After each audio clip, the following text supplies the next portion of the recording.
know you feel like you want me, and I guess in a way you do.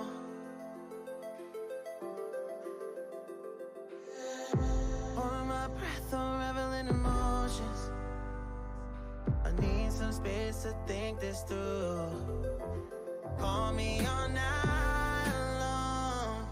Try to give you hints and a hard to see. Right on the line, no. Losing it on you's the last thing I need. If I'm honest, I'll just make you cry. And I don't wanna fight with you, I would rather lie to you. I promise, now's not the right time. Yeah, I don't wanna fight with you. Hello and welcome, ladies and gentlemen, to another week of Formula One racing here on SLR. And regular viewers to the channel will have already known that we've had two races here already this week in Azerbaijan at Tier 2 and Tier 3, and they threw up their own bit of excitement and drama, and we're hoping nothing less than that today in Tier 1. That is, of course, the best that SLR can put on track this season, and covering all the action, of course, as always, will be myself, Dipsy Bob, and the wonderful Mr. Chief. How are you, Chief? I'm alright, and I hear we've got Eddie as well joining us in the background. Yeah, he never stops barking, man. He's peeing, you know what? Pit Lane Eddie. Hopefully he can keep us on our toes today. But yeah, I've got the standings up there. So after 2 rounds, heading into round 3 at Baku, we've got Tenari top points. He won last race. So he pips Meepo, who's dropped down to second with 30 points. Justin, always lurking in the background, 26 points in third. And then getting to constructors. The McLaren boys are starting to rise up, 41 points for them. So that's McKender and Danico, the dream team. Ferrari, 37 points in P2. Haas, 33 points. And I see the boys are already in the quali session, so we'll switch over to that now, Bob. Yeah, man, and just to say, on the season, what are we into the third race? I think Yep. it's third or fourth race. Yeah, round 3, excuse me. And it's been a kind of a slow start for the main protagonist that we were looking for, of course, Super Mac and Dan, and Justin, of course, although, as you said, Justin is always there, lurking around, ready to capitalise, and he's doing a good job, I would say, off the 3. Super Mac not really getting any decent quality at all this season. He didn't quality at all in race 1. I think he invalidate all his laps in race 2, so...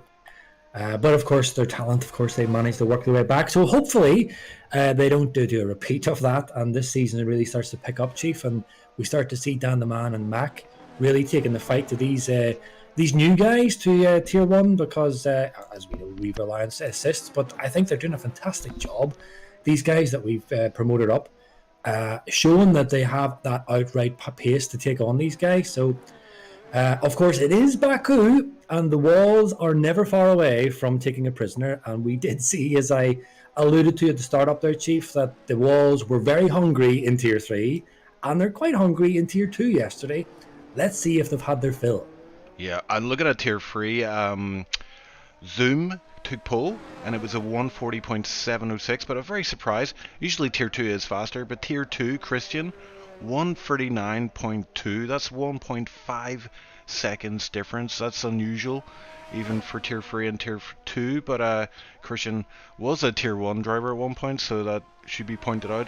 But our gamer was P2 with a 139.7, so even that was 1 second faster than Tier 3. What are we expecting today, though? Is it going to be even faster than that? I was hearing chatter about Meepo doing 39 flats. So I'm expecting we might get a 38, but if not, it's going to be a very low 39, I imagine, for pole.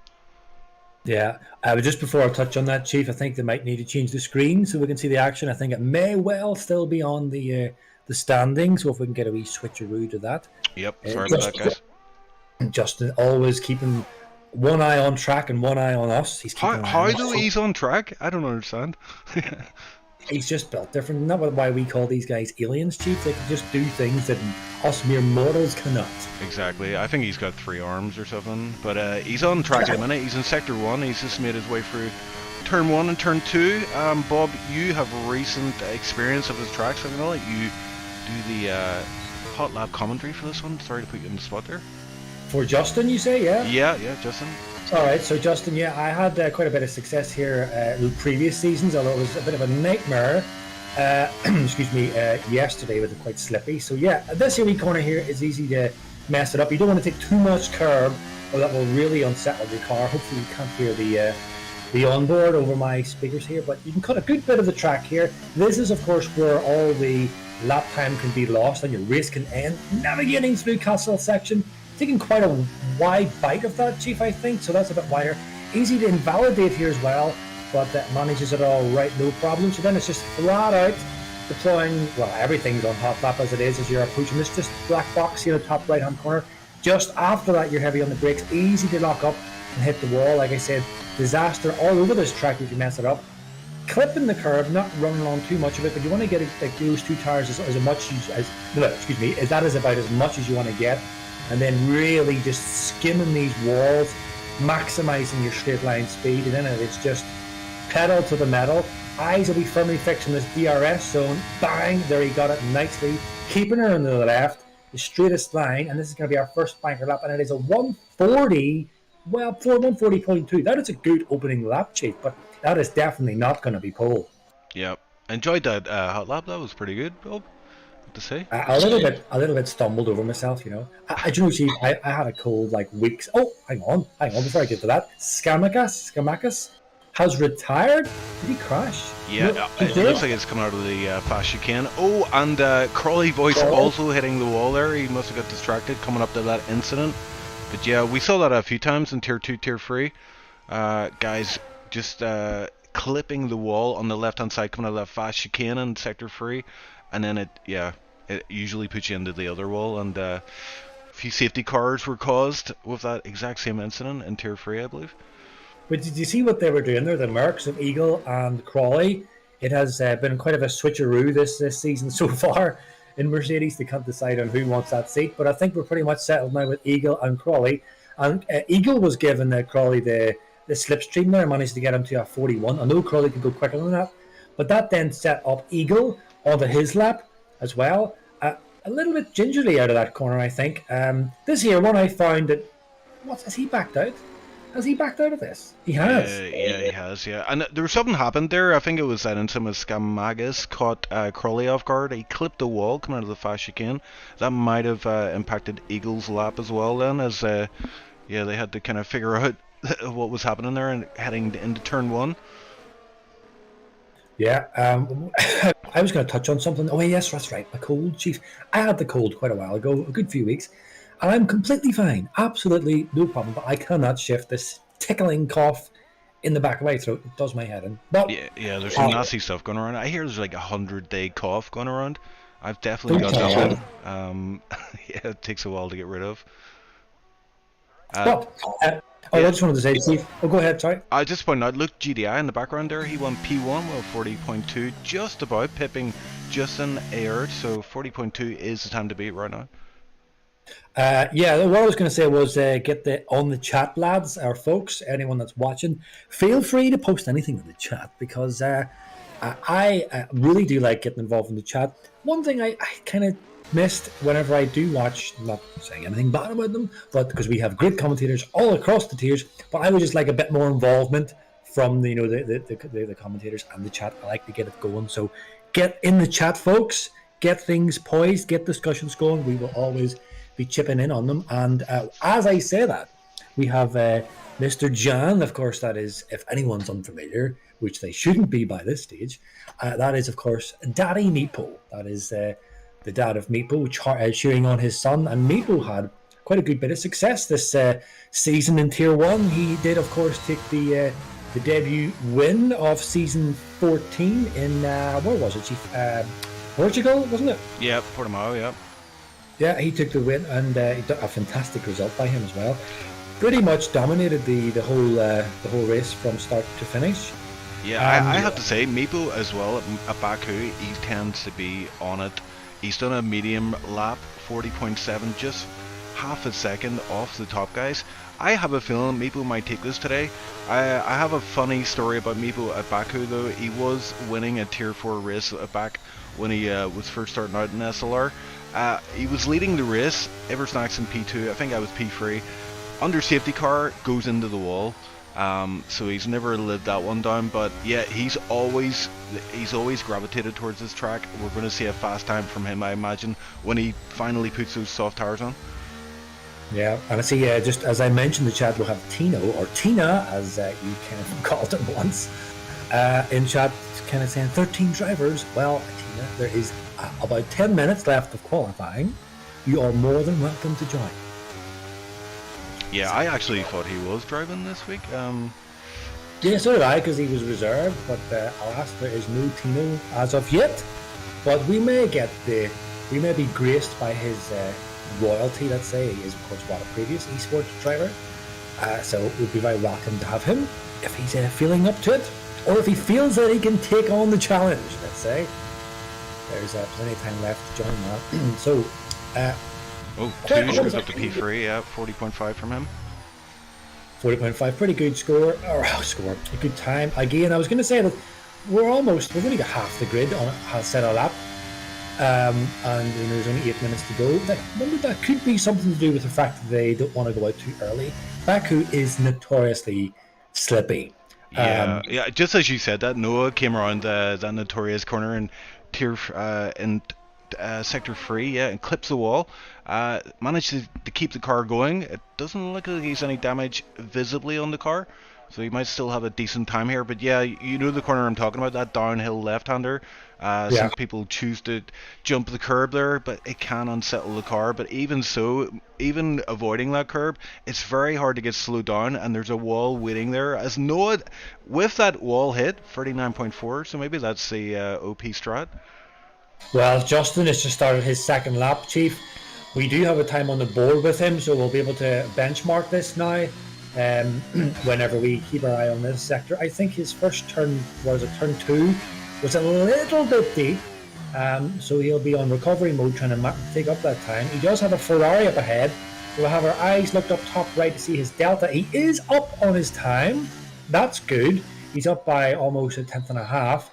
So that's obviously good news, but of course we're moving into this tricky castle section. Again, as I mentioned, it can all be won and lost in qualifying, and of course later on in the race. And oh my goodness, this is a lot faster, and he takes this far better than he did that first banker lap, so this is definitely going to be an improvement on sector 2. He does have a couple of cars ahead of them. Hopefully they can see him coming. Right enough they do. Ferrari up ahead, and we'll be coming to this sector time 2. Again, eyes firmly fixed top right.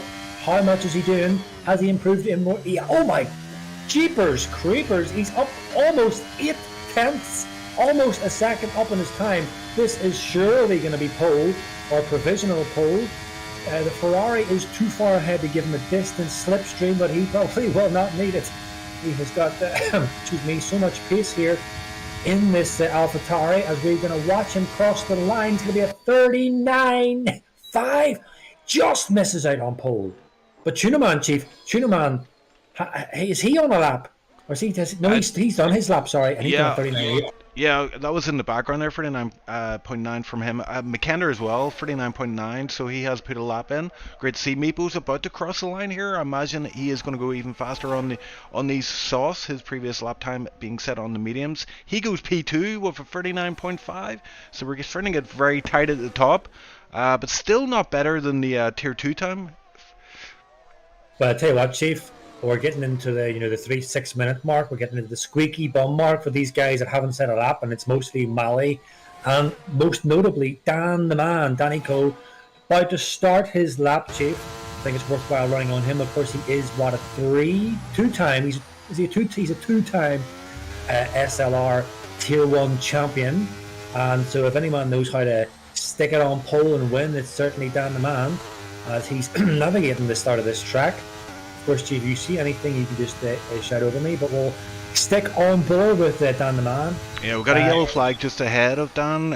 It's a few corners up the road, so it should clear up by the time he gets there, but yeah, still sticking with Dan here as he's entering into this, he's getting warned for yellow flags on track, but yeah, looks like he's all clear ahead to get a time on the board here, and looks very tidy through that chicane as he heads down to the castle section. I can tell you what, Chief, about that tidy first sector. It's a purple first sector. So if that's not no bug, that is the fastest sector 1 in quality so far today on this grid. And let's see if he can carry it up into sector 2. I tell you what, this is a really, really, really tidy lap by Danaman. As I said, you don't win 2 world or 2 titles in SLR Tier 1 and not know how to race. So on the brakes, a little bit of a slide. It could be just a spectator glitch, but as again, looked at the sector time, what's he doing? It's a 15 day. Is that a purple? I don't think that is a purple sector in sector 2. I'm not sure. All will become visible and shortly as we navigate this couple of wee corners, flying down to the main start finish line. I'm getting tripped up in words here. And the DRS is open. 20% battery left. Will have enough just to squeeze it across the line, and he sticks it. Boom! Pole with a 39.4, and look how tight that is at the top, Chief. Oh my word. Yeah, Danny Coe. He struggled in previous qualifying sessions, but on his first lap out today, puts it on pole, so he's definitely on form today, which is good news for us as spectators. I have to give a shout out to Noah though. He's not a familiar driver to me, I have to say, but he is P2 right now in Tier 1, so obviously he has pace in that car. But Meepo as well, all these drivers, one more chance at pole. And yeah, we're seeing the cream starting to rise to the top. Although I'd like to point out that scum also rise to the top, so that analogy is probably not the best one. That's maybe why, Chief, we won our lower tiers back then, because there's a chance even for us. But as you say, Chief, the cream is starting to rise to the top, as you said, and with the guys that we really need to keep an eye on, right? Well, of course, in going into their final run, Luke, Mac, Justin, Tuna, Meepo, even Noah, all of them are setting such quick times. We know Luke can do it. As Super Mac, 3-time champ, you never discount Super Mac. You know, any of these guys could take pole off them. We know Meepo has gone faster than Danny's time. It's all about doing it when it matters, and when it matters is right now. They have about 2.5 minutes, Chief, and we're going to see shortly who is going to start Baku in P1. Yeah, I think this track's going to get very busy, and that might be a factor. I'm also noticing there's like grey clouds in the background. I'm not expecting rain in this session, but it might affect track temperature. And drivers have reported all week there's zero grip at this track, especially in certain exits and certain corners. So that might be a factor, yeah. I'll tell you one thing, Chief. I'll tell you one person who's not getting pole is Super Mac. Oh, he's dear. retired. Did he retire in the pits? He did. He retired in the pits. We cannot crack the mind of Super Mac this season. The man can do it. We know he can do it. I think he's just trying to have a bit of fun. Yeah, and I mean, he generally does work his way towards the front. He's very opportunist, very patient, and Baku's one of those tracks that kind of suits that style. Tends to be a lot of incidents, tends to be, if you make all the right calls, you will benefit hugely. And yeah, it's all about that last segment of the race. You know, if you're in a great position, you're on the best tire, or relatively speaking, the best tire. Oh, as Danny Coe is retired, and that's in the garage. So McLaren boys both retiring in the garage with time left on the clock. That's interesting. Yeah, well, Dan the man thinks that that's enough. That'll do him. Probably doesn't think that's going to be beaten, I believe. I'm just kind of surmising what he's thinking. We will see. I'm thinking, just on what I was saying there about there being a lot of incidents at this track, it does serve you better to have more tire choice.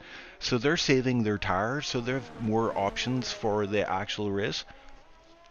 Yeah, I think that could be pretty much bang on, Chief, what they're doing. The only thing is, I generally, although like you said, that the kind of style does support or kind of lend itself well to Baku, it's a big risk, like starting mid-pack in Baku. But anyway, these guys are starting the laps, Chief. I'm running on board. I'm currently running on board with Luke, but I will watch whoever you want if you like. But in the meantime, I'll stick with Luke as he's navigating turn 1 and 2. Plants the throttle, DRS open, and he will be eyes fixed ahead up here after this black box as the brake zone heavy on the brakes, and then you want to lift it off pretty quickly because you don't want to lock up And you don't. It's again, that corner is just so treacherous. It catches so many people out. But again, as I like to say, eyes firmly fixed in that delta time, top right. How is he doing in sector 1? He's up almost 3/10. That's a lot. That's going to be a 39.9 at the moment, so that will put him in around P5 as it stands. So definitely improving is our man Luke here, a Tier 2 champion. Navigating again this very treacherous castle section. It's pretty tidy, I have to admit. It is pretty tidy. Very easy to invalidate it there, as I've said.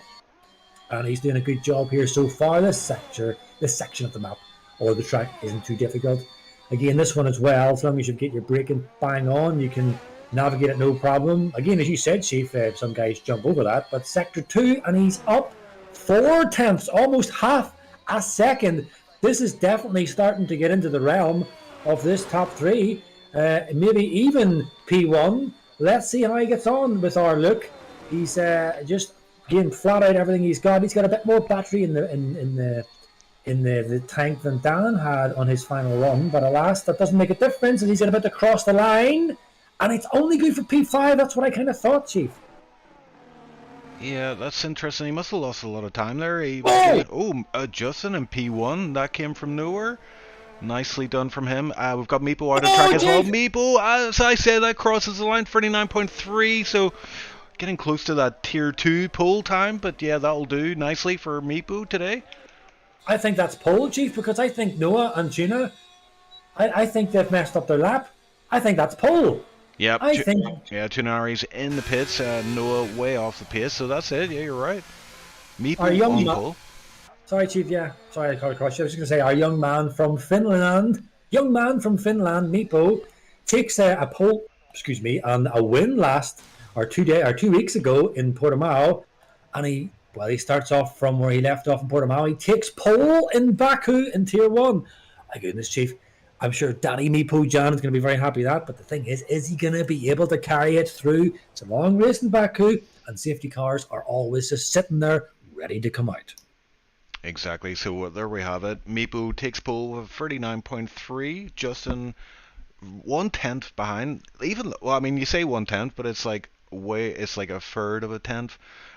Paper thin between those two. Danica P3 also on a 0.4.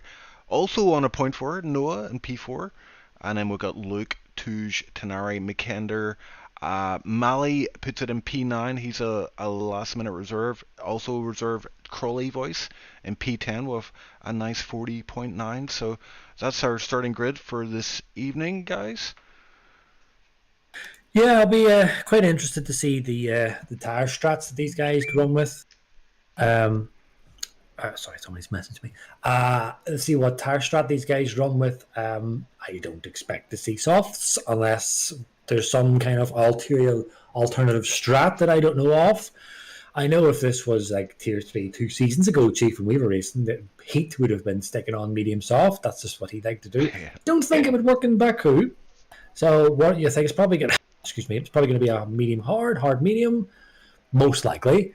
I'll tell you my thinking from yesterday whenever I jumped on track for a rare moment, dusting off the pedals, was I was initially going to start hards. But then I was thinking, if I started hards and there's an early safety car and I don't pit, yes, I'll be pushed up the grid, but everyone else behind me is going to be so much faster. So my way of thinking yesterday was, if I just stick on the mediums, fire around, and then if a safety car goes out, then stick on the hards. I think that might be what people do. What do you think, Chief?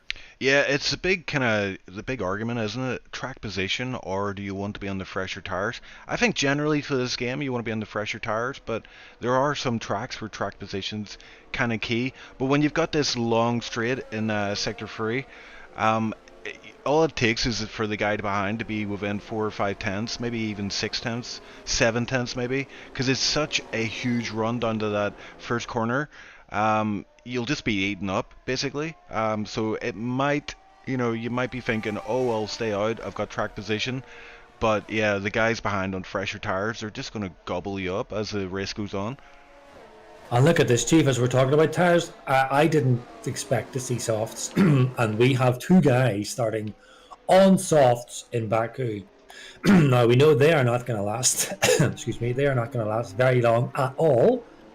They will. Tug is definitely going to get a good jump off the line, and will certainly challenge these guys into third, fourth, and fifth. I don't know, man. I think starting on softs is I wouldn't have started on softs, but then again, he could be. Excuse me. He could be anticipating an early safety car to switch over to the medium. So I think that's it, Bob. I was crew chiefing a few drivers in Tier 3, and they were asking what strat should I go with here, and I was like, honestly, I would go softs at the start. Maybe, you know, in Tier 3 you expect a bit more carnage than Tier 1 though, so yeah, the softs in Tier 1. I mean, yeah, there's likely to be a safety car early, but with only 13 drivers, it is Tier 1 with the highest caliber of drivers we have in SLR. It is a bit of a risky strat. Yeah, I would agree with you. What you said, just echo what you said. If it was like Tier 3, I would definitely be on, but not Tier 1, man. Surely not. Yeah, Meepo in pole here. He has gone for those medium tires, which means if there is no safety cars, he will have to switch onto the hard at the end of the race. So right now, his strategy is to try to build a lead over this pack behind Justin Ayerts, Danny Coe, and Noah. The next hard runner being Luke in P5. Then you've got the likes of Tuj on these softs. Will take him some time to navigate the cars ahead if he is able to overtake them. So that buys Meepo some time. Yeah, it's a hard one to call. But the good news is the sun is out. There's going to be no rain. Sorry, Babs. Yeah, babulous. Rain in Baku would just be horrific. Yeah, it has happened before. I think I've been in a couple of wet Baku races. It is not fun. So in chat, I don't even know how to begin to pronounce that name, so I won't bother. But he says, "Go on, Meepo." Yeah, we've got a few Meepo supporters in chat. It's good to see. As the drivers are lining up, Tuj disqualified from the session, just meaning he missed his marker on the road. But we're about to get underway, Bob. Do your thing. So we probably won't get a good camera for it, so I'm going to run on board with Noah.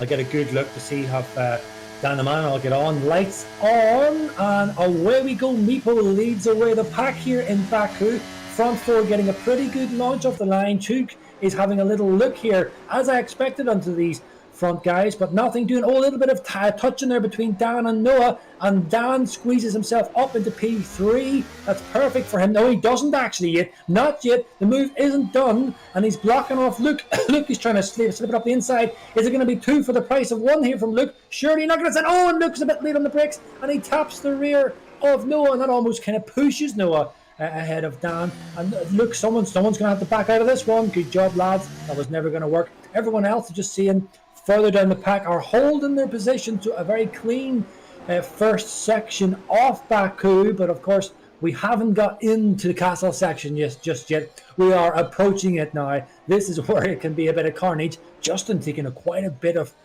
cutting the track quite a bit there. You can get away with it, and these guys all navigating, of course, nicely this castle section. But Luke and Dan Luke is right up on the gearbox of Dan the man here.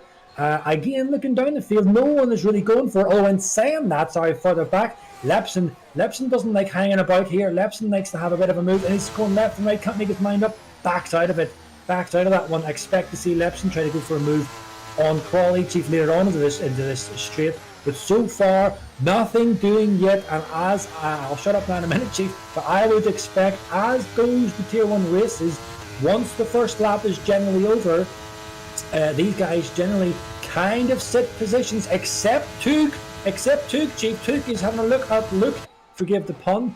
You would expect he has to get a move on with these softs, and he takes that P6 or P5 off Luke, but Luke much later on the brakes, trying to slip it around the outside, not going to work. Oh my goodness, and he clips the wall, and that nearly hits Mac, that nearly sends Mac off. So that's what happens when you try to run a little bit deep. I don't know if Luke has ABS on. I know that the ABS lengthens your braking distance, but yeah, as I was saying, generally these guys will hold position for the first couple of laps until the DRS comes activated, but some of these guys are not hanging about, and I would keep a good eye, Chief, on Tug, Mali, and of course Crawley and Lepson. And finally, Lepson did indeed get past Crawley, Chief. Yeah, I was going to say that was on the start-finish straight. He lined them up coming out of the fast chicane, and it was pretty much an easy move from him. But those guys, I think that fight's going to continue throughout this race. But some incredible racing there, very tight. Still in lap 2, but yeah, Luke and Danny Co, also Tuj, getting mixed up in that. No real contact though, no damage thankfully for anyone. Able to navigate their way through. Very experienced drivers, of course. And McKender just being opportunist as always, picking up a position there, and that will do him nicely. Danny Co is struggling to maintain this gap. He wants to be within 1 second of the car ahead, because this is this a lap? Yeah, this is a lap DRS gets turned on. He won't get it this start-finish straight. None of the drivers will, but next lap onwards, we've got 2 DRS zones. One after turn 2 and one on the start-finish straight. So they tend to draw you in if you can be within 1 second of the driver ahead. I'm already starting to see these gaps starting to increase as Justin sets the fastest lap on those hards. Interesting, Noah is dropping off on those mediums, 1.0, so he's just on the margin right now. Yeah, as you said, Dan the Man is struggling to keep up with these guys. Of course, naturally, you would expect that with the hards on. The hards are pretty miserable, I found.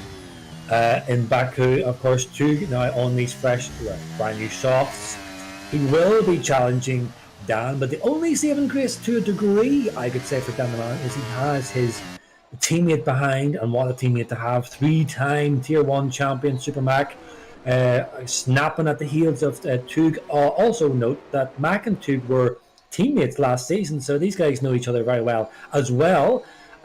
So I would probably expect to see... Oh, Dan the Man! Was that a little bit deep? Did Dan lock up a little bit there? My goodness, I think he just kept it out of the wall, so I think he did keep it out of the wall and avoided any damage. But Chief, as I said, the hards, I just felt so horrible in Baku. For me personally, I know everyone complains off the the slidey bit, but yeah, it seems quite a little bit. It does seem slower more on the straights. In fact, as soon as I say that, I just looked at chat, and Mr. Ice says that yeah, it looks like Dan has quite a bit of wing. Yeah, I'm kind of feeling that. It looks like because he's dropping off quite a bit on these straights, and look at Tug is just gonna.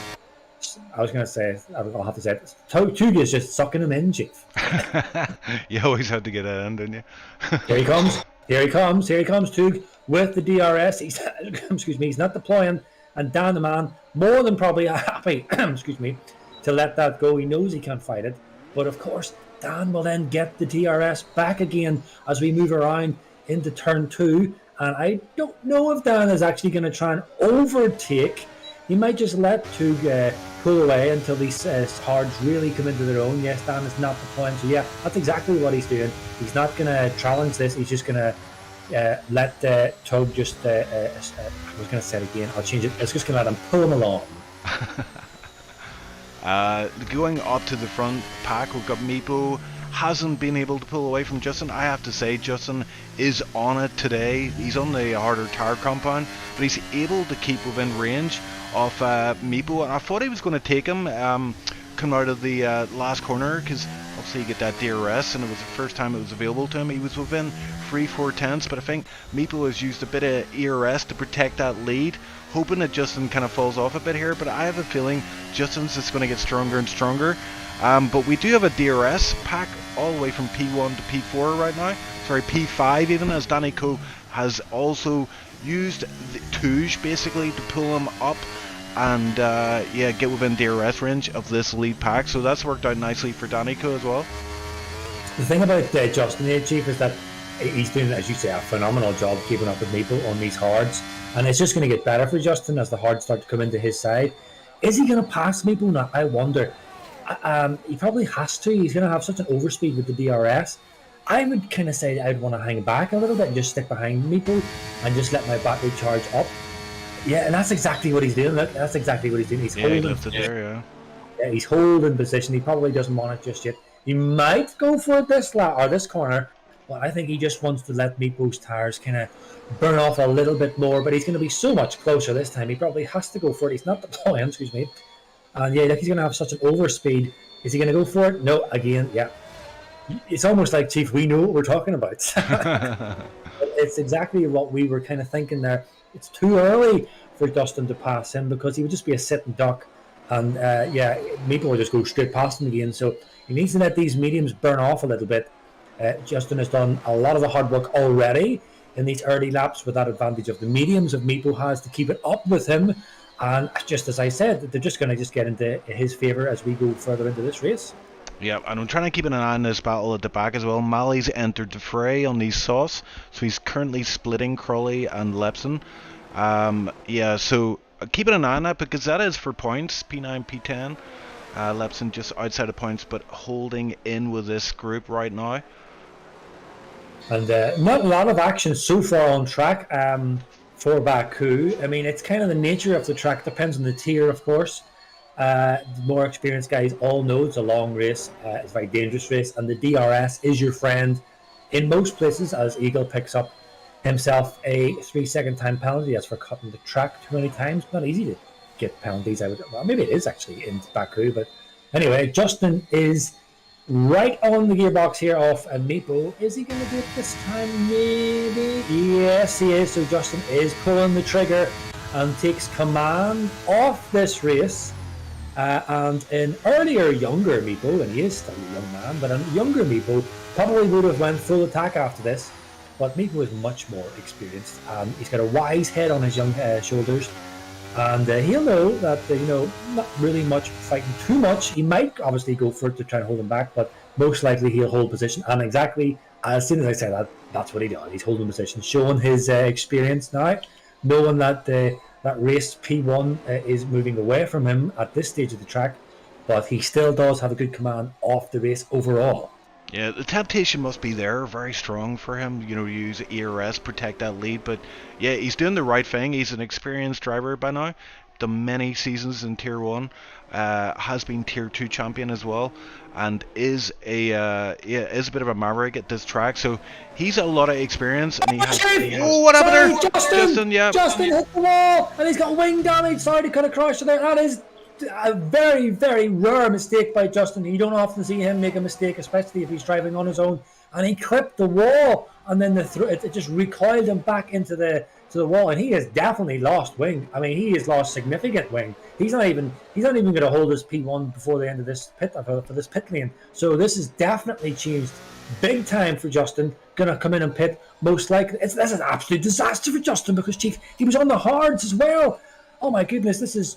Oh yeah, look at the speed. I could have told you. Oh yeah, that was He had to back out there. There is a yellow flag out there, but it's gone for now. Justin pulling to the left, indicating he's going to pit, and that is disaster. Yeah, we just caught the tail end of that on the camera. Justin clipping. It looked like he clipped the left-hand wall as you go into Castle, but might have taken a hit on the right-hand side. It's the finest of margins to get the car through there. No, do you know what I think it might have been, Chief, from what I've seen? I think it was, I think I'll change this bit. I think it was whenever he entered, the castle section and you're turning left, I think he actually got a bit of a tank slapper and it threw him into the wall and then he tried to correct it and then it kind of hit the other wall and wrecked his front right wing. Excuse me. So, but that's absolutely just turned Justin's race on its head. Like he had such a commanding, I wouldn't say commanding, but he had a really good position to take the win in this race. But that's absolutely changed it over. No safety car yet. And Eagle, Eagle, it looked like Eagle was letting his old teammate pass, and in doing so, jeopardized his own position, ran deep, and my goodness, now Eagle is now lost out big time. He's dropped way off the track. He needs a safety car. Eagle needs a safety car to recover from this. We call that move the Ricardo into turn 3. You just go straight on. Ricardo, of course, famous for reversing out of that into another car. That's right. But Eagle not having the best of race today. I have to say he has been struggling this season. Maybe lack of practice, maybe just hasn't got a feel for it this season. But yeah, we know he can finish in the points. And I have to say, it is Baku. Justin and Eagle are not out of this yet. there could well be a safety car, but Justin was forced to go onto those mediums, which will not go to the end of the race. He will need to pit again, so he is praying hard for a safety car. And Touge as well, we have to talk about him. He's got himself up to P2 with all that, the previous lap shenanigans. He's on soft tires, so this is really prime territory for a safety car for him. He wants to get off these softs. I would say in the next few laps. Yeah. Interesting, as you said, that, Chief, that it was around lap 6, 7, 8 that we did get a safety car yesterday in Tier 2. So, I mean, I'm not saying it's going to be the same thing, but it is kind of like when you start to see the tire differences, you start to see people going for moves. And if you don't pick your spots, it's going to be disaster for you, because Baku is super unforgiving. It's kind of track I love. I like these old school type of tracks where there's no big runoff areas. It kind of doesn't really punish mistakes, and I think that mistakes should be punished, because if in real Formula 1, if they are supposed to be the best of the best, then, you know, if they make a mistake, they should be punished. And again, I hold that view as well in simulation racing as well.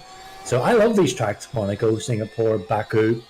Not so much Miami, not so fussed on those tracks, but anyway, I'll say no more about them. Yeah, they're just a different challenge, aren't they? You know, those walls loom large at either side of the track, and yeah, the slightest mistake can cost you big time, as Justin starting to make his way through the field, but he is still a way off these lead pack guys. And yeah, go ahead.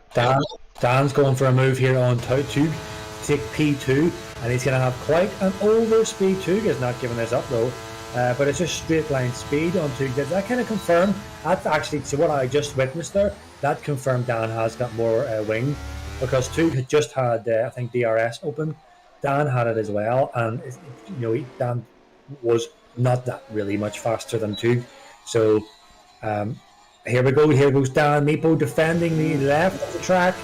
Maybe a little bit late. I don't think it was too late, so I think he's all right. But yeah, Dan the man taking lead and command of this race on the hards. Dan on this strap that Justin was on. Yeah. Except Dan is currently in the P1 position that Justin wanted. So yeah. Yeah, I think Dan's real. He's obviously a very experienced driver, as all these drivers are. But he is aware of the fact that he's on the best track right now. He can switch to mediums, which are going to be the better tire. Everybody else behind him pretty much is going to have to go to hards, apart from Luke and Tenari in P5, P6. We're seeing a move back with Lepson. What happened there? Lepson got past Mali. Yeah, it was a bit of a bizarre one. Mali was just sticking way over to the right-hand side of the track, like clearly almost indicating, please pass me. So I'm not sure what happened there. Yep. And Lepson just clipped the wall there, Chief. Sorry, he clipped the wall of Castle. I wonder if he got damage. Yeah, missed that. There is a yellow in just out of Castle. Looks like Schematics, yeah. So he hit the wall as well. So we're starting to see these drivers make a few mistakes out there, and it's getting near to that safety car kind of.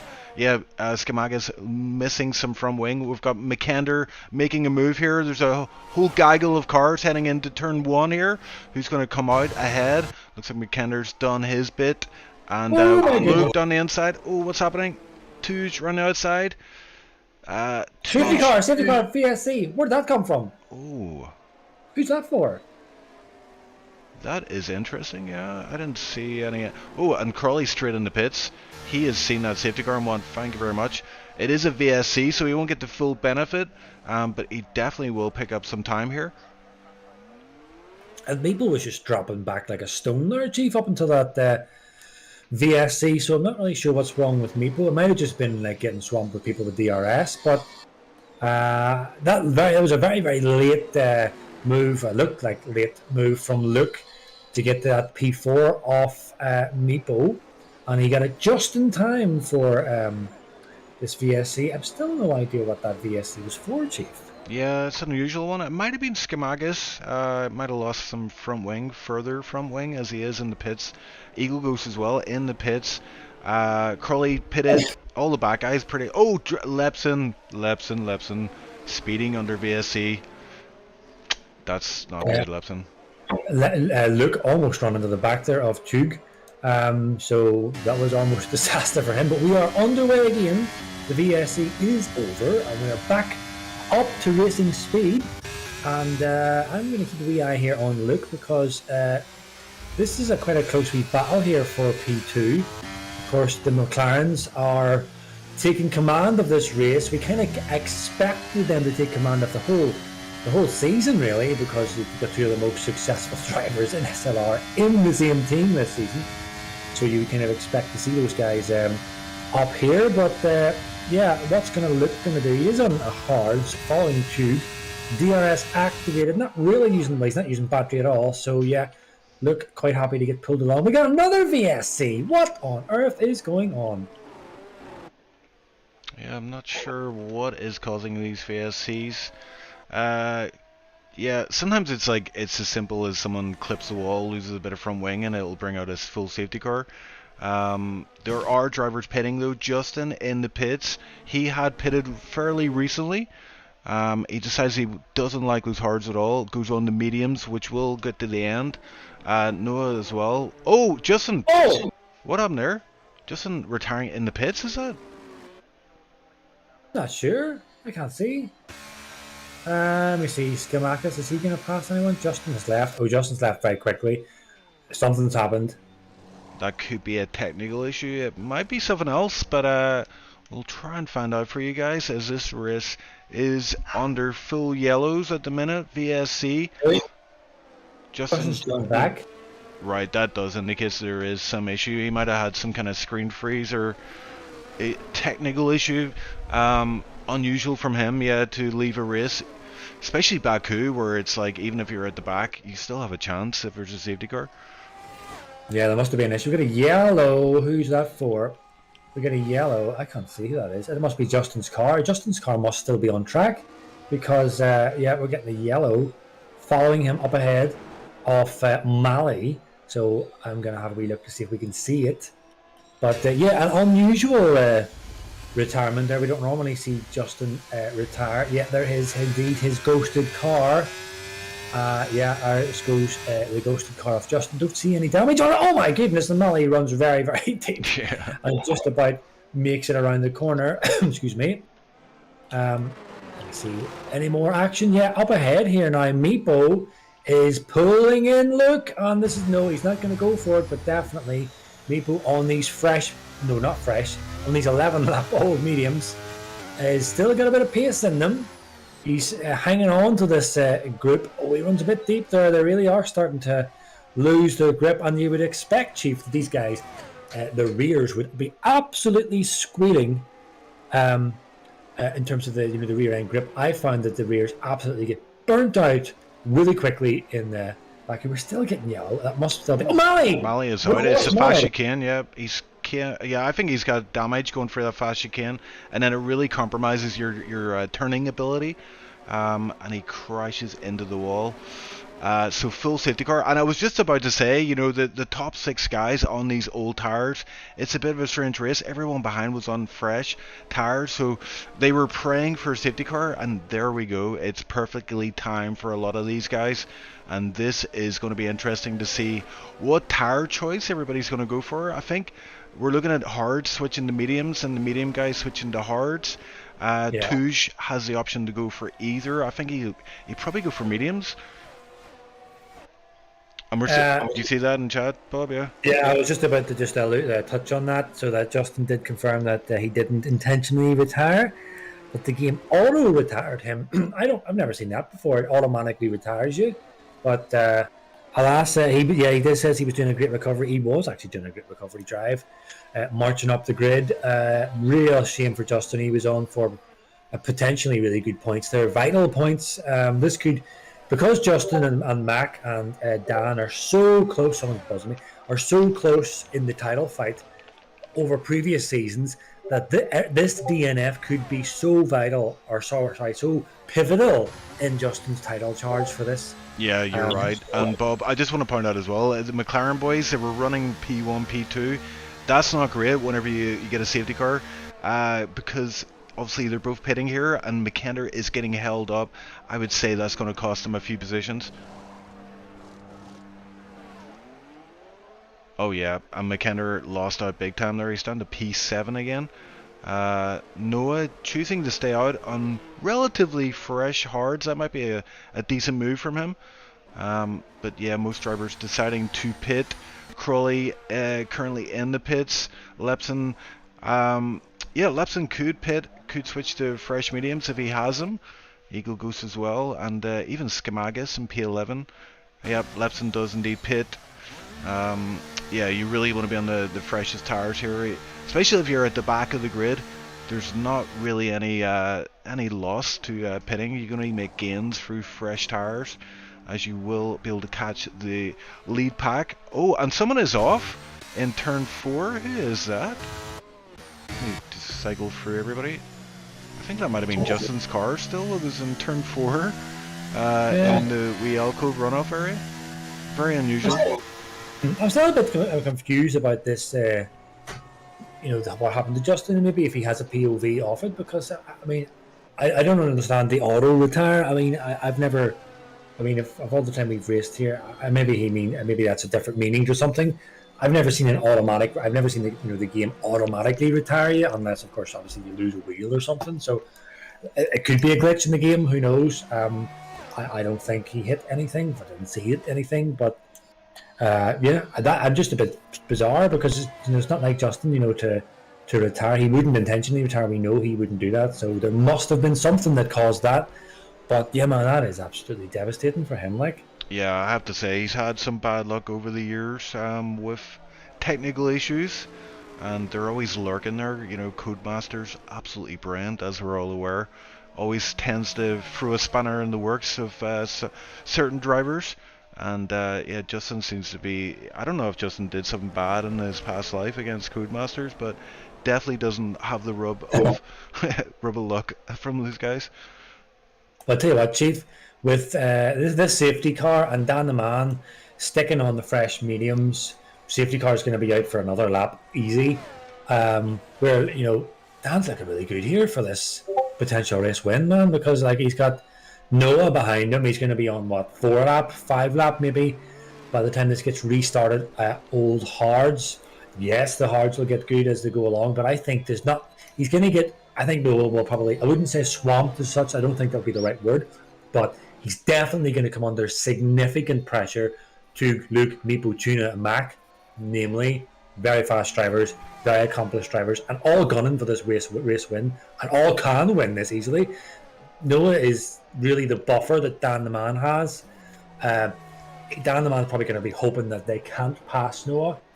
And it's not easy passing, like I said, in Baku. Obviously, the DRS straights are really the only place you can do it. So if he can hold Noah in P2 for a good lap or so, that's going to be really pivotal for Dan to really try and extend any type of gap at all to protect himself from the lurking of Tug, Luke, Meepo, Tuna and Mac.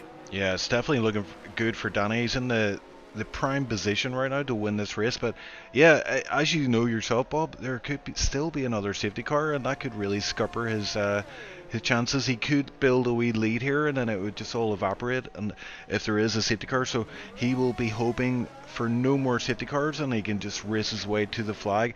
Icewind in chat pointing out, and I have to completely agree, Classic McKender lost 5 positions to double stack, and I think that kind of comes down to he qualify, or rather his lack of qualifying puts him in these positions, but this is what he's after. He's after a challenge. He doesn't want an easy win, so he's definitely got a challenge on his hands this evening, guys.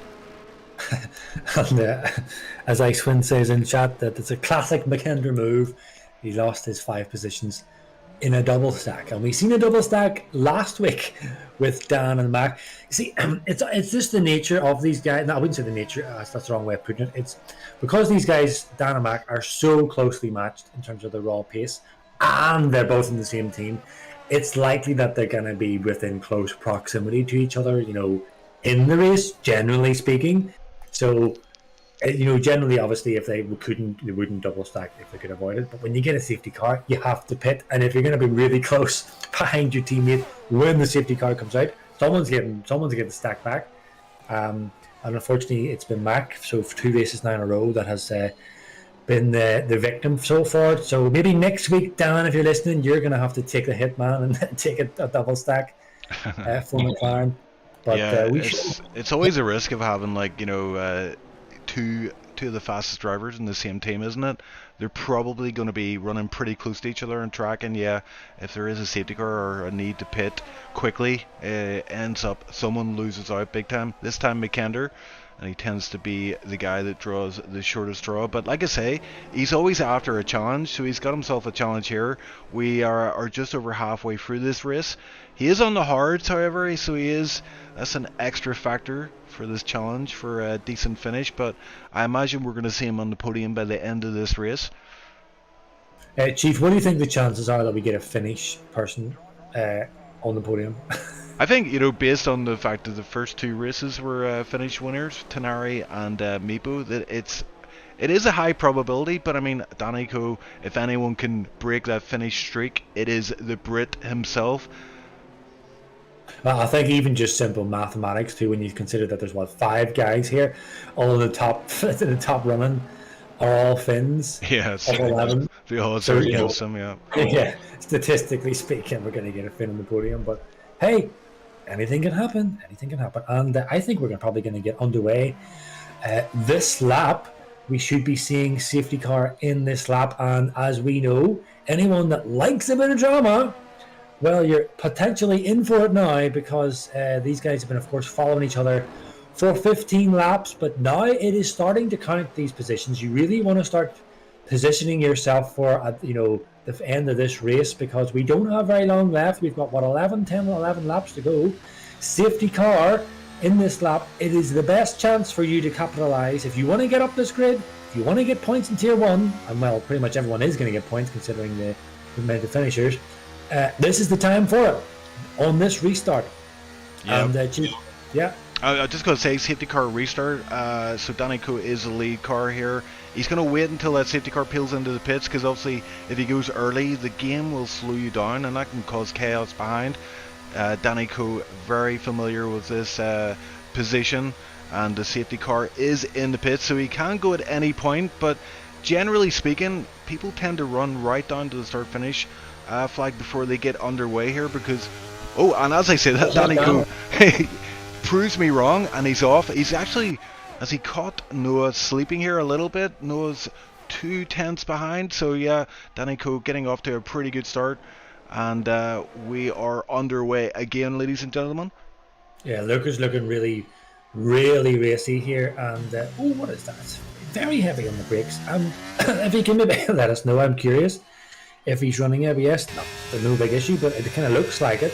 Tenari very close behind Mipo, was almost kissing his rear there as they head into turn 3, but he's staying behind for now. But yeah, Tenari has come alive here in this part of the race, and there is a few guys hitting that wall, leaving a little bit of rubber there. No damage done, and Luke does go past 2, so he goes around the outside for the second part of the chicane there. A nice move from him up to P3. No, that was Tug hitting the wall. No, I see Ice is asking me here. No, not Noah. Luke, I'm asking. It looks like it's ABS. It could be. Maybe I could be wrong, but it kind of looks like it. Again, no issue there, but kind of looks like it. He's able to just send it into these corners, heavy on the brakes.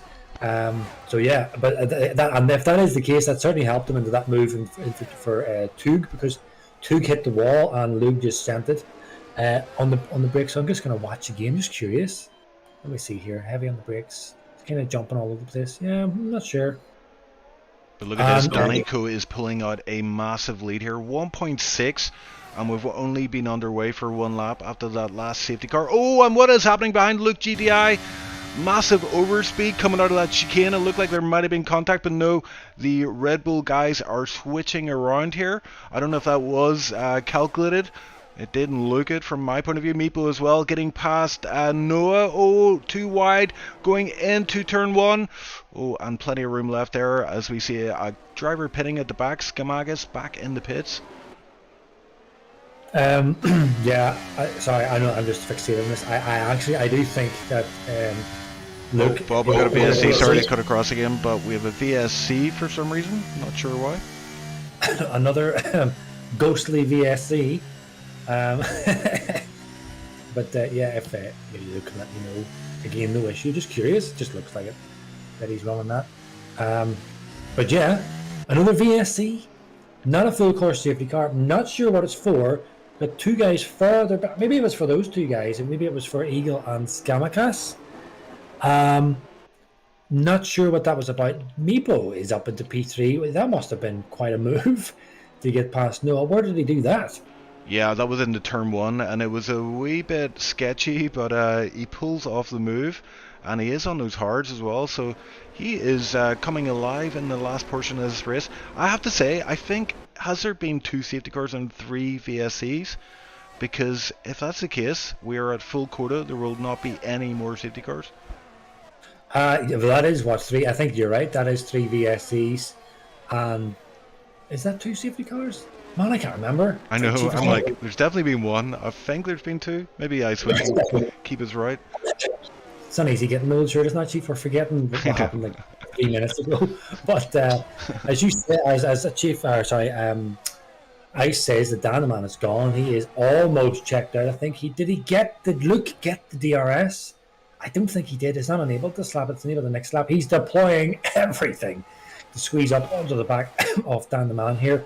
He wants that DRS. There it is. DRS is enabled, and Luke is indeed up on it. Tuke getting past Noah, and Noah almost pushing him around the corner there. So Luke will get the DRS now on Dan, and we've already seen Luke fighting Mac last season. I think it was in maybe Miami or somewhere, or Las Vegas, and it was quite a fight. Luke does have that raw pace.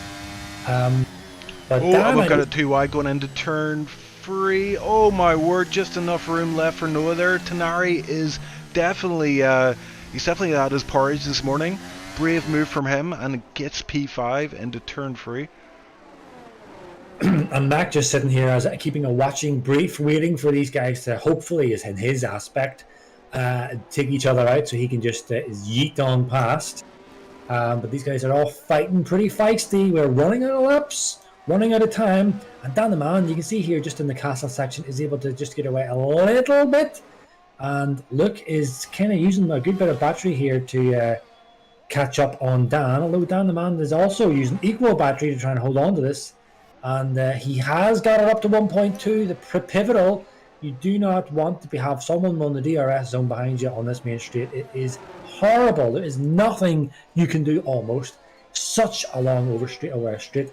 Add to that, Dan the man surely has a higher wing downforce setup, which would also work against him. But he's managed to get it from 0.8 to almost 1.8 or 1 second, 0.8. So he almost gained a second there on Luke. Yeah, Danico playing it perfectly. And Meepo is now fighting Luke for this P2 spot. He takes it quite handily as Danico gets the fastest lap of the session. But yeah, Danico, very good tactical use of ERS there. You know, you generally want to save it, but he used it at a prime moment. He needs to break away and let these guys behind fight. Luke is going to go for the move again, so he's not going to give up on this P2 spot. He does have the inside line as well, so Meepo most likely going to have to back out of this one. Yep. Oh, and that is tight going through turn 3, but they both make it through nicely, and Luke up to P2. So Luke is definitely determined to hang on to this P2 and hopefully, in his view, hunt down Dan. I don't think he's going to hunt down Dan. If there's one man that knows how to, carry through a race win, it's Dan the man. So I think the battle for P2 is on between Meeps and Luke, and Meeps does not back down easy. Excuse me. The only difference between these two guys at the moment, other than their tires, of course, which kind of favours Meepo as we move into the later stages, is that he doesn't have a lot of battery, and Luke has quite a lot. That's the only difference. And yeah. This is just, yeah. I was just going to say, I think Meepo has the pace advantage, but he definitely doesn't have the tire advantage, so he has to be careful here that he doesn't drop out of that DRS range, because he's going to see Luke just creep away and build up a gap. But I think this has just worked out perfectly for Danico.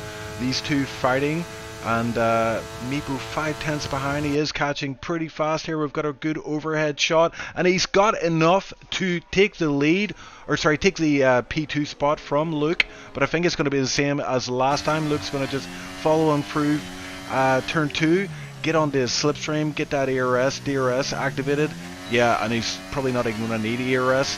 He's right on the back of Meepo. He has DRS open, and this is going to be a repeat of lap 19. Oh, and he doesn't do it. That is interesting. That is very interesting. He doesn't use any ERS there to get the lead. So I think he's playing the long game then. He's going to save ERS and just attack Meepo later on in the race. Potentially, but the only thing is, you see the hards just start, will just get better. Chief, that's the only thing. Yeah, I think the medium should be okay for a few laps, so I think he's alright. But maybe he's thinking that as well, like as the longer this race goes on, the harder it is going to be to keep up with Meepo. So maybe he's happy enough to just charge up the ERS in this phase of the race and use it later just to then attack Meepo for this P2 spot, because I think Danico is down the road. He's almost up to 3 seconds now, so he's getting into the range where he can even afford to get a penalty. Not that it's likely. No, it's unlikely Danny gets a penalty. I don't even know how many warnings he's got. I'll check that in a moment, Chief. But yeah, it'll all become clear this lap to see what is Luke's mindset at the moment. He's got a good bit of battery charged up. Is he going to go for it? He's not deploying, or is he? No, he's not deploying. He's going to use. He's a lot closer to this lap, and I think he is going to go for the move. And we'll have to watch behind as well. Tenari under massive pressure from McKender. McKender is taking that P4 spot. So yeah, and Luke GDI not able to get past Meepo. Yeah, I don't think he's planning on it. He may be leaving it late. He could maybe do it this one. Let's see what he does. Not deploying again. DRS is not open. He's not even opening DRS, so that just confirms it. He is waiting until the last lap. So Meepo needs to know that and save his battery, because Meepo is going to be a sitting duck this last couple of laps whenever Luke decides to unleash. The only thing that could possibly save Meepo's P2 is that we've got a very charging Mac coming up onto the back of Luke. Mac will not hang about when he gets to the race, to the near the end of the race. That man, he capitalizes on it. Yeah. So Luke needs to maybe think about, he's probably going to have to pull the trigger soon and get past Meeps, because if not, he's going to have the 3-time champ right on his gearbox. Yeah, that's exactly what I was thinking as well. Luke GDI, he probably should have went for that move on Meepo and worked with Meepo to try to protect themselves from McKender, because McKender is about to be in DRS range, and this is the DRS detection zone coming up, and he is within the range now. So yeah, he joins this battle for P2, as does Tenari, the train behind, all within reaching distance of P2 right now, all the way down to P7. So this race is about to come alive once more. Again, Luke not deploying. DRS activated. Is it going to get flipped open? He's not opening it. Oh, now he does. That's a bit late. And then he closes it. Now he's opening it. What? That was a bit late. I think he might have just... Yeah, I think he just realized, he was like, looked in his mirrors and went, oh no! There's McKender. Now the thing is, he will have it here. He has to do it now. Surely Luke will do for it now. He has to. Otherwise, Mac's going to be all over him the next lap. Surely this is going to be another... It's not. It's not doing it. I think, this is very, very, very, very, very tense. Mac is there. Mac is coming. Oh, I don't know, man. I'm kind of missing what's else happening on track, but this is getting really, really interesting. We know Dan's going to get this race win. Fantastic job. As long as he keeps it out of the walls. It's this P2.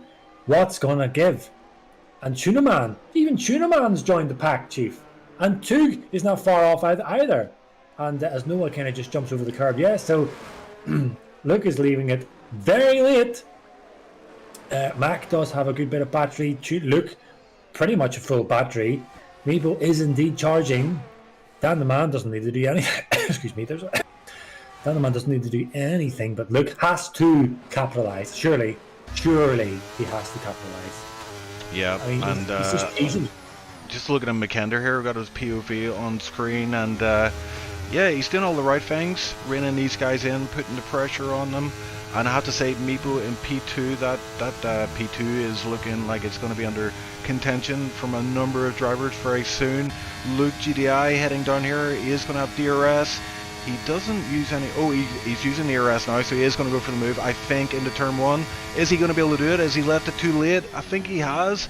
Oh, and he was thinking about going for that gap there. The door was left open, and we're seeing some moves on the order as well. Is that someone pitting? Yep, Noah in the pit. So Crawley up to P7.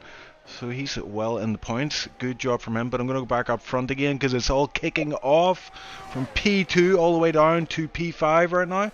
And I think, go for sorry, it. Chief, I was going to say, I think Luke is going to potentially regret not going as early as we were saying, because he is now under full-on pressure from Super Mac.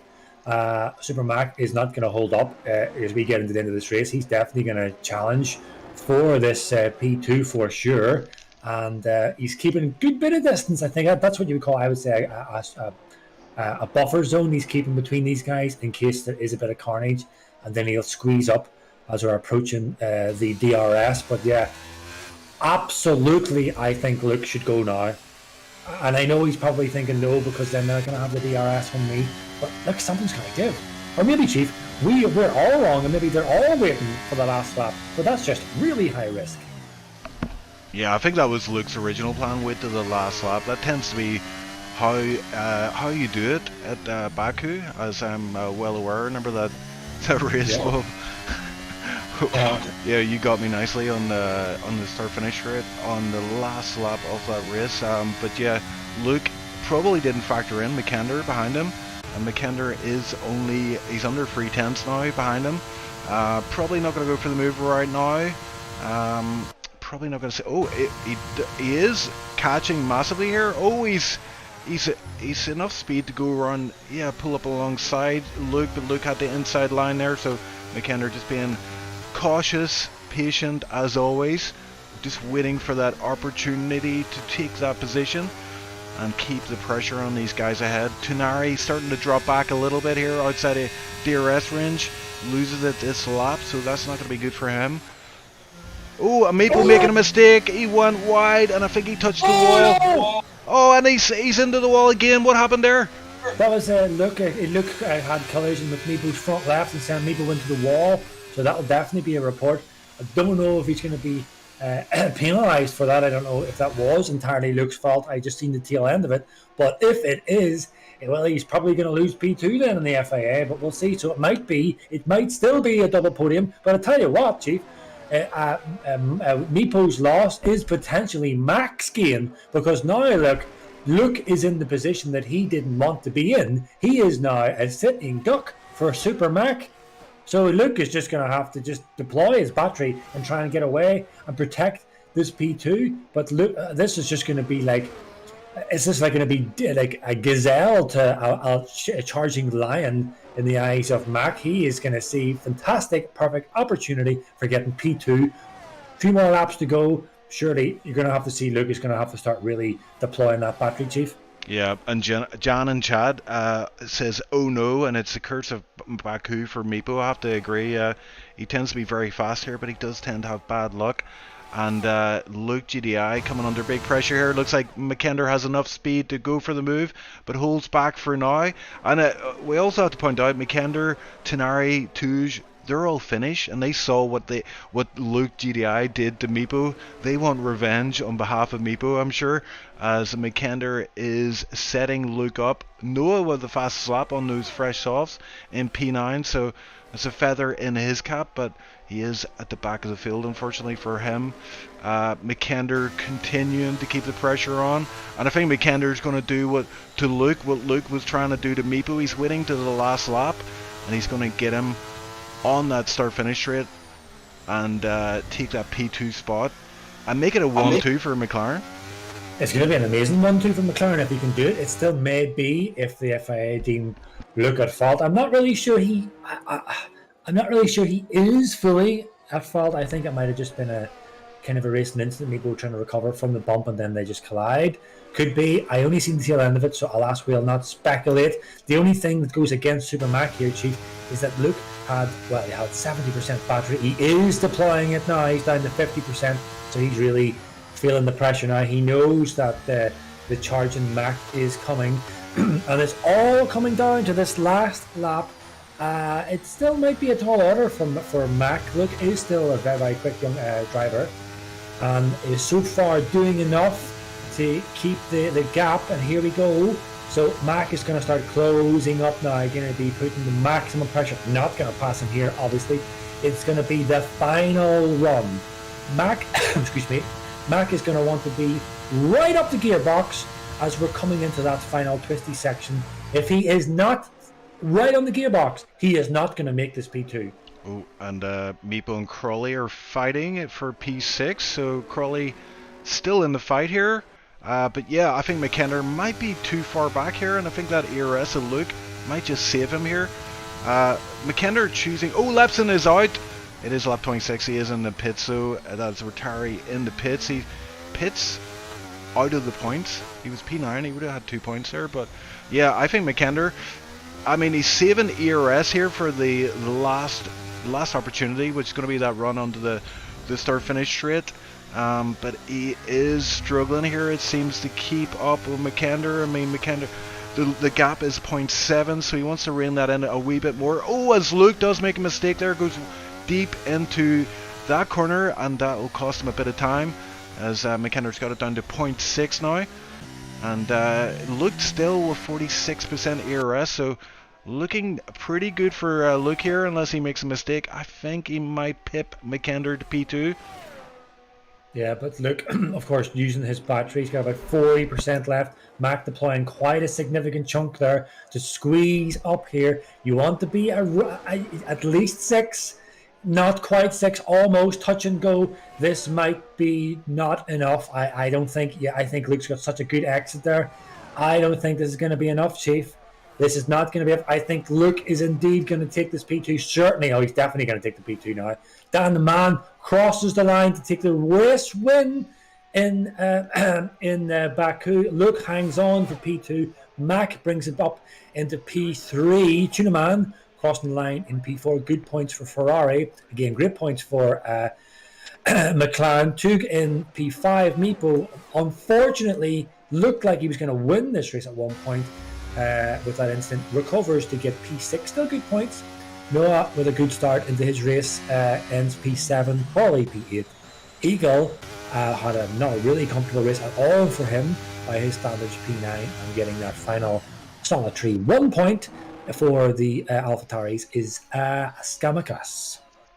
Yep, what a race. I have to say, Luke GDI. I need to review that incident with Meepo, but yeah, I think he played it perfectly there. I mean, it looked like it was leading up to McKenna taking that spot from him, but Luke, saving up that ERS, actually did protect him, and he was able to use that to protect himself from getting overtaken on that last lap. Tenari fell off a little bit there, and I think Luke and McKenna were pushing with everything they had on those last 2 laps there. They were able to get a 3-second gap over Tenari. But yeah, man, as said, I did say at the start of this, before we got underway today, that hopefully we see a change in the tide in this title fight, and we start to see these beasts of Mac and Dan really come into their own. And they did do it, obviously, in the race last week. They started to work their way up. They get good positions, but today again was another fantastic result by them. Good points for McLaren, P1 and P3. We did get a fin on the podium, as expected. Of course, pending whatever happens, if there is anything happens with the incident between Meepo and Luke, he may well get P2. But alas, as it stands, it's Dan the Man in P1 for McLaren, Luke P2 in the Red Bull, and Super Mac in P3 in his other teammate, the McLaren. So good points for McLaren. Yep, and it'll be interesting to see how that affects the championship standings, because going into this one, it was Tenari leading. Tenari picking up 12 points today, so not too bad from him, just outside of the podium. Had a pretty decent race out there. The Finns all the way from P3 to P7, but today it's a British driver on the top step, and I believe that's a Dutch driver for P2. And yeah, again, I just have to say, Luke, that was a very, very strong finish from him, showing that he can rub elbows with these fast guys. And yeah, I mean, he could easily have given up mentally there, but chose to fight on, and well played from him. I think that incident with Meepo, yeah, I mean, he's going to be kicking himself. It was, I mean, whatever happened after the initial incident, yeah, he just lost so many positions from that, and that was disaster from him. But we'll move on, this horse chief, to the interviews if we get any. If we do have something, we've got Dan the man, chief. We've got the race winner. We'll get Dan in. Bring the FAI, yeah. Here's the FIA man. Here's FIA Dan. You probably don't know what we're talking about, but there was an incident behind you that we'll get into maybe later on. But regardless, Dan, what a fantastic result, my man. I don't think we even watched you in the good bit of the end of the race because you had basically checked out. Do you want to talk us through your race, man? How you managed to make that work for you?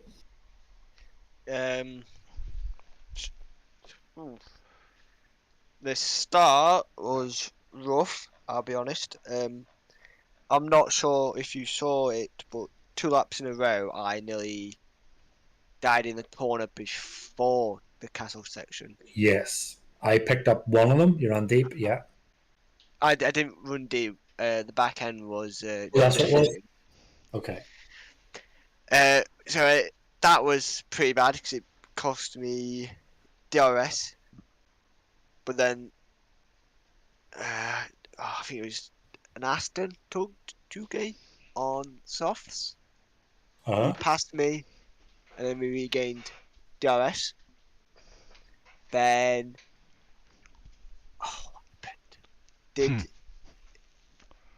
Justin got damage, so that put me up another spot, and then I think was it Noah? He I can't remember. He just vanished for me.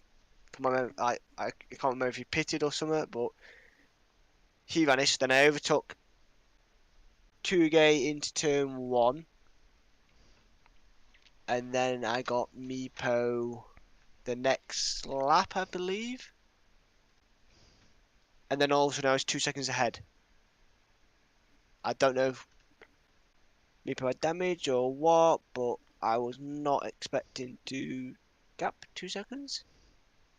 Well, the thing, just to talk on Justin, yeah, he earlier on, he clipped the wall in castle section. He absolutely wrecked his front right wing, so he had to pit. But the thing is, he retired early, and that's the thing that I think he disconnected.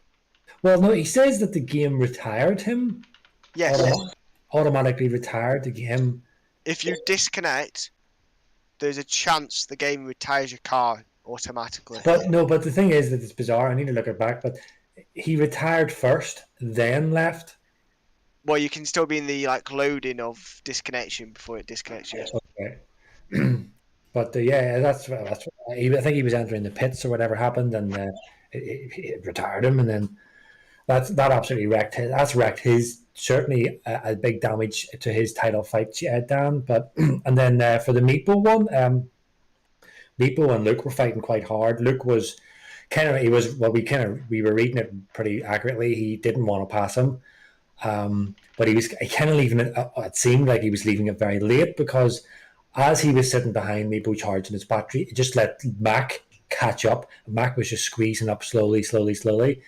And then just we think he was leaving it too late because then that put himself under an awful lot of pressure. He did pass Meepo, and then I think Meepo got past him again. And then as you're running down at the end of the first the second DRS after turn 2. Yes. Meepo clipped the wall. I think he ran deep and clipped the wall, and then Luke went up the left. But there was something that happened between them. I can't recall it exactly, so I can't say accurately. But I don't know if it was Meepo coming across the track too much, or whether it was Luke maybe not giving enough room. I can't remember which one it was, but alas, it doesn't matter. Meepo's front left got hit and it sent him smack into the wall on the right and absolutely wiped him out. But then that gifted, well, it didn't in the end gift him, but it then put Mac perfectly positioned behind Luke with no DRS. The only thing was that Luke had quite a lot of battery in him, you see, so he was able to hold on. So that's what was happening behind you, man. I will say the VACs, I don't know if Yeah. it was bugging out or something, but they was very annoying. Yeah, we actually were puzzled ourselves. We couldn't locate what they were for, because as soon as they come out, as we do, we quickly scan the track to see if we could see anyone, and we didn't see anything. Like, we didn't see anyone at all off. We didn't see anyone in the wall. I don't think we even seen anyone going slow. So we're not quite sure what it was. A chief was saying that even if you clip the wall, maybe get a slight, minor damage, that the VSE can come out in Baku. Could have been that, but we couldn't for the life of us find out what caused the VSEs. Any questions, Chief?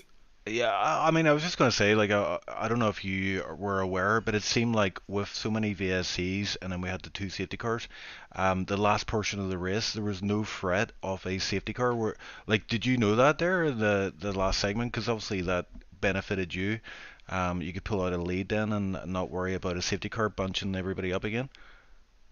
I thought there was one last option where it could have been, or was there's 2 VSCs and then the full safety car, but then was it not just one VSC after this? Could there still have been one more? Was there only one safety car? Like, we couldn't remember Yeah, on stream. Oh, I thought there only was one. 2. I think No, you know what it is. I just watch every race most weeks, and all the safety cars just kind of it blend just into one. becomes, yeah, it's like one big race. But yeah, I just have to say, like, obviously very well done. Great to see a non-Finn on the top step for a change. Um, yeah, and obviously McKender. I mean, there was a big moment there for McKender. You guys were running very close, P1 and P2, when that safety car came out, and he lost out once again with a double stack. Lost a good few positions there. So, yeah, I mean, we were talking about it on stream. That is the danger of you two being in the same team, isn't it? The fact that you're probably going to be running pretty close together, and if there is a opportunity for a safety car pit stop, one of you guys is going to lose out.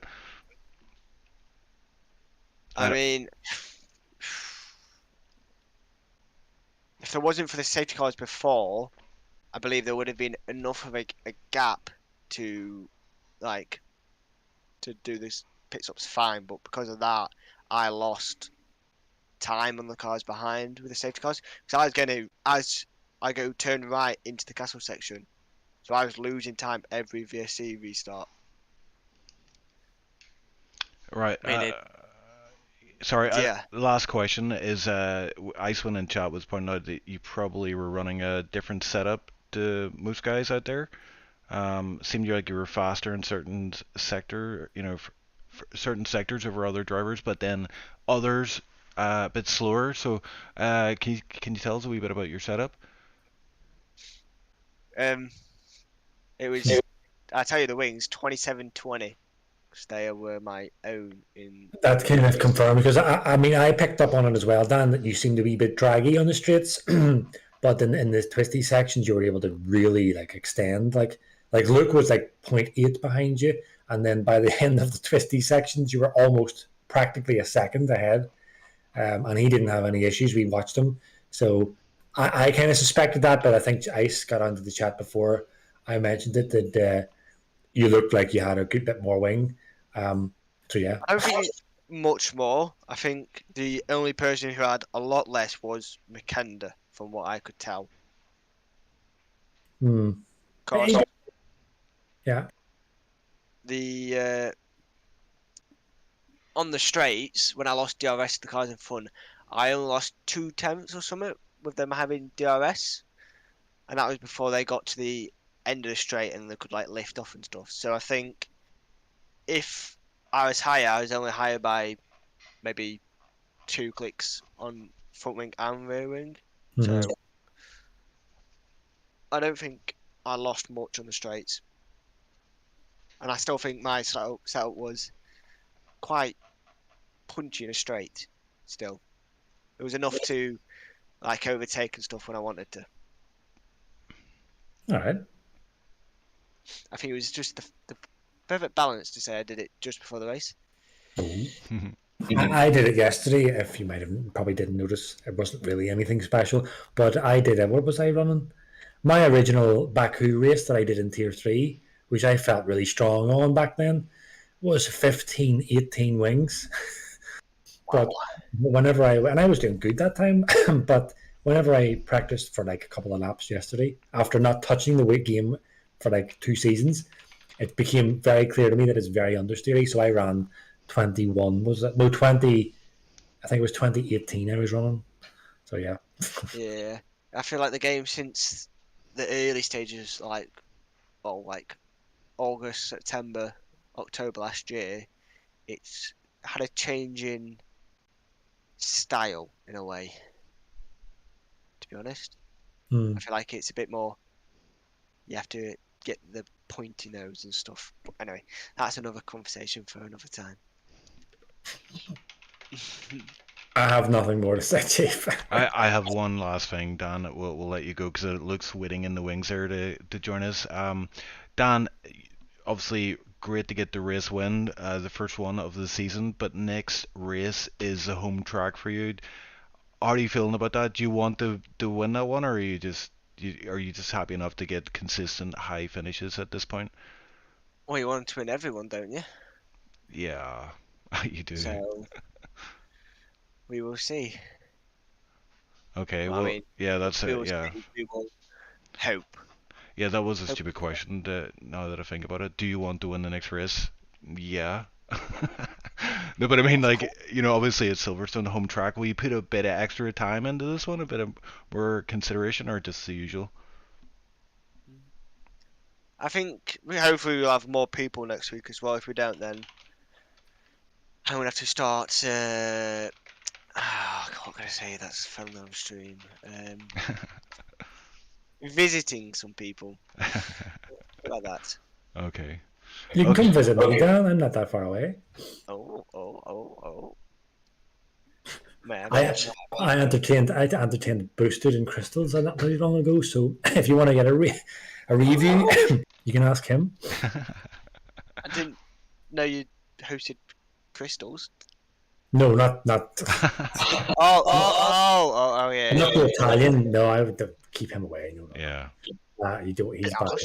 He's bad news. No, Crystal's bad news. So. What about Cornetto? Although I would say he probably makes a killer pizza. Although that's maybe a bit. What about pasta?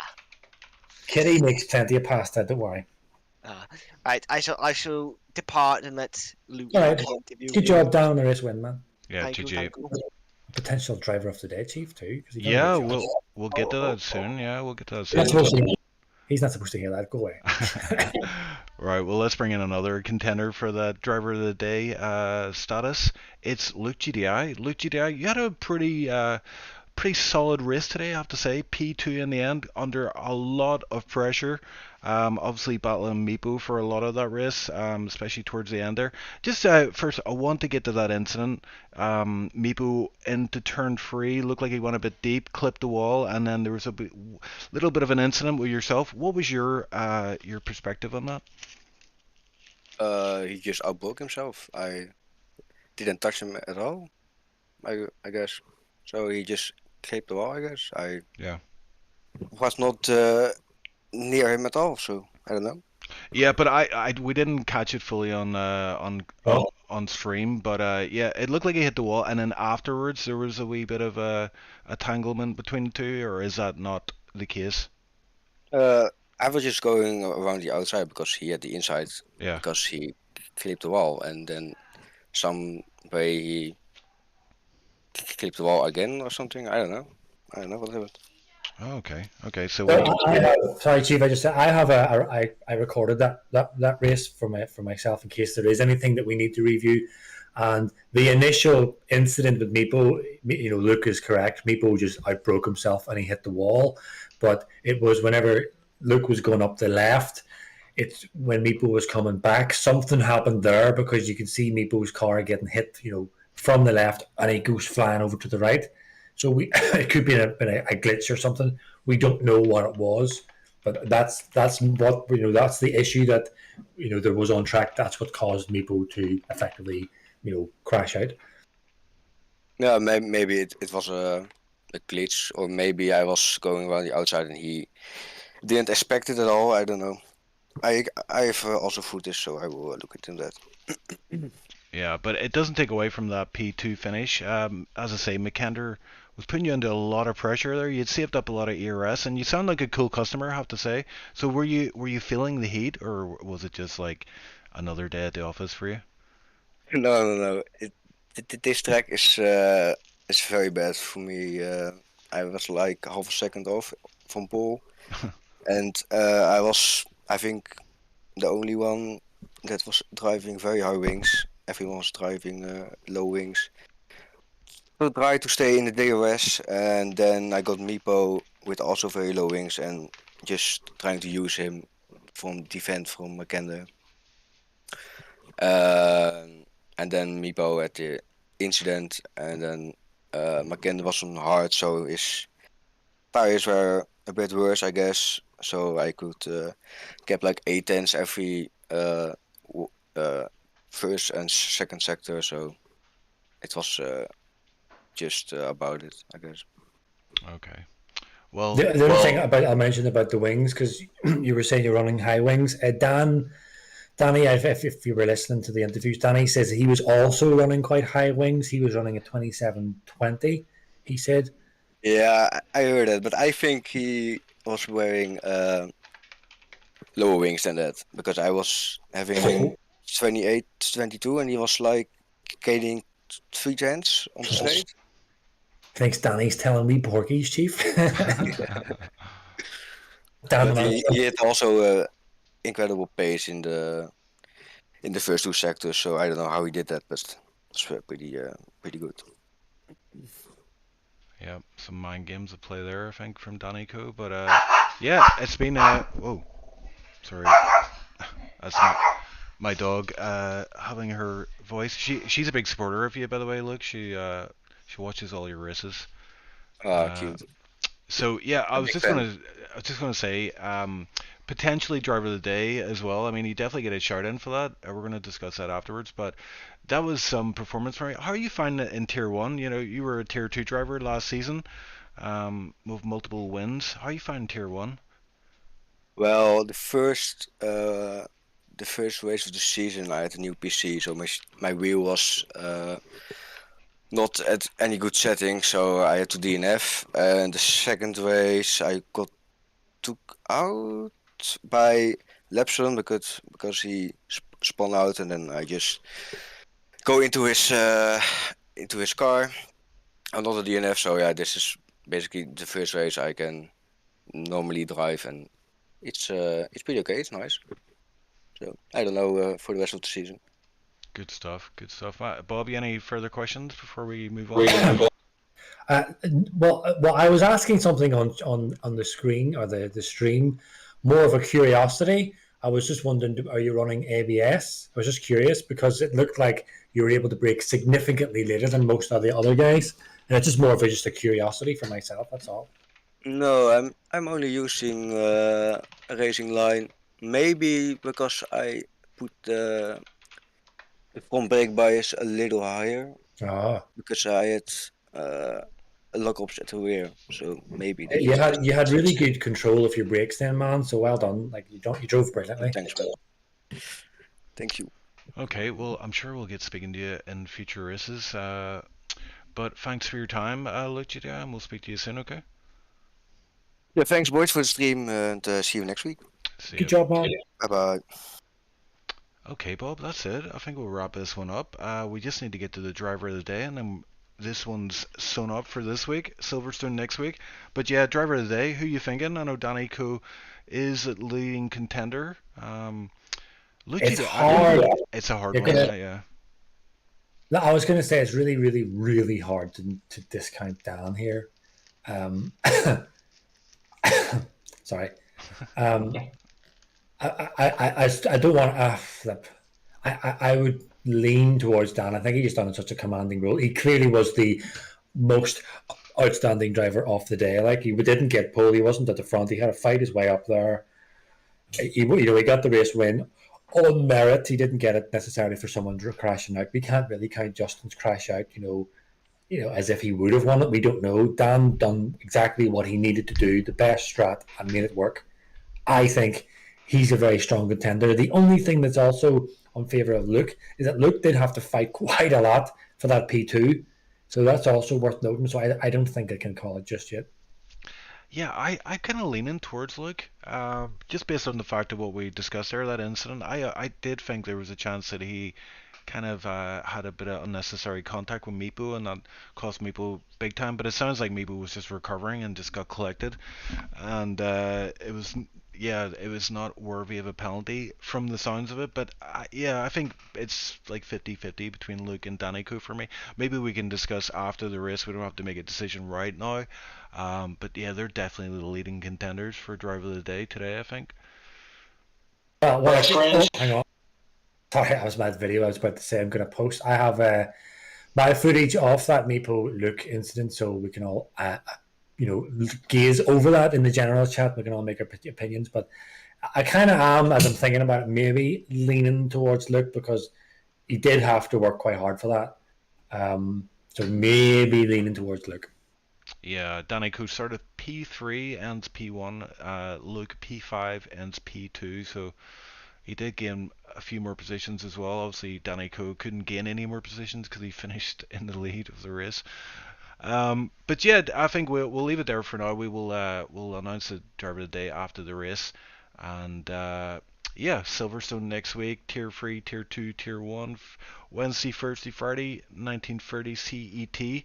If you haven't hit that like button, please do so right this moment because we're about to end the stream. Thanks for hanging in with us, ladies and gentlemen, and we'll be back again next week with more top tier racing.